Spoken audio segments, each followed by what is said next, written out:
نسو عورت نما آدمی تھا، باریک آواز، بغیر داڑھی اور نازک اندام مرد، اپنی ظاہری شکل و صورت سے فائدہ اٹھاتے ہوئے زنانہ حمام میں عورتوں کا مساج کرتا تھا اور میل اتارتا تھا۔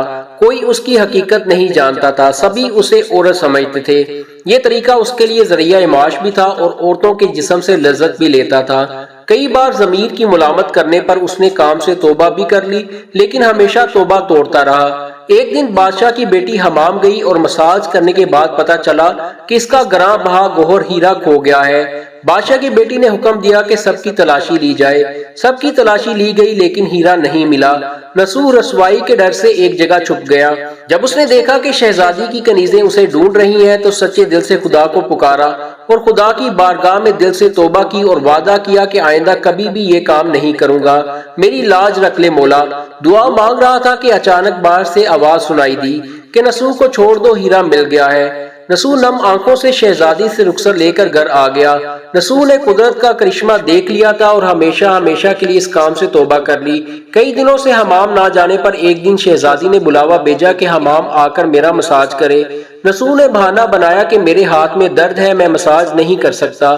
نسو نے دیکھا کہ اس شہر میں رہنا اس کے لیے مناسب نہیں ہے، سبھی عورتیں اس کو چاہتی ہیں اور اس کے ہاتھ سے مساج دینا پسند کرتی ہیں۔ اس نے جتنا بھی غلط طریقے سے مال کمایا تھا غریبوں میں بانٹ دیا اور شہر سے نکل کر کئی میل دور ایک پہاڑی پر ڈیرا ڈال کر اللہ کی عبادت میں مشغول ہو گیا۔ ایک دن اس کی نظر ایک بھینس پر پڑی جو اس کے قریب گھاس چر رہی تھی۔ اس نے سوچا کہ یہ کسی چرواہے سے کھو کر یہاں آ گئی ہے، جب تک اس کا مالک نہ آ جائے تب تک اس کی دیکھ بھال کر لیتا ہوں، لہذا اس کی دیکھ بھال کرنے لگا۔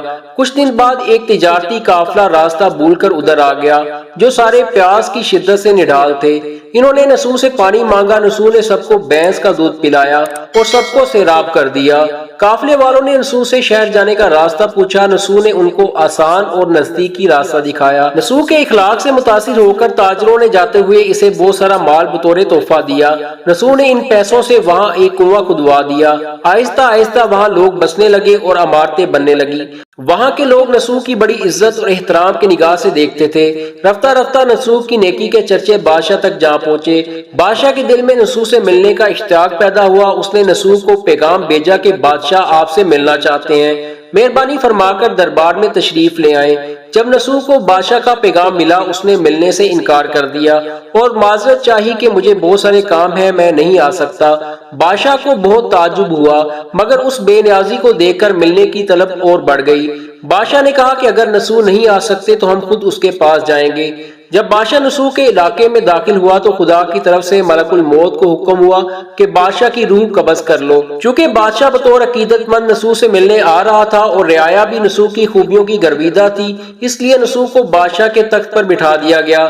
نسو نے اپنے ملک میں عدل و انصاف کا نظام قائم کیا۔ وہ شہزادی جسے نسو عورت کا بیس بدل کر ہاتھ لگاتے بھی ڈرتا تھا، اس شہزادی نے نسو سے شادی کر لی۔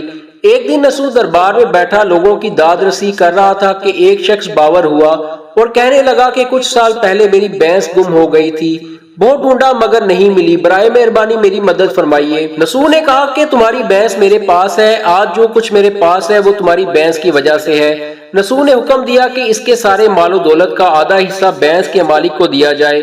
وہ شخص خدا کے حکم سے کہنے لگا، اے نسو جان لو، نہ میں انسان ہوں اور نہ ہی وہ جانور بھینس، بلکہ ہم دو فرشتے ہیں، تمہارے امتحان کے لیے آئے تھے۔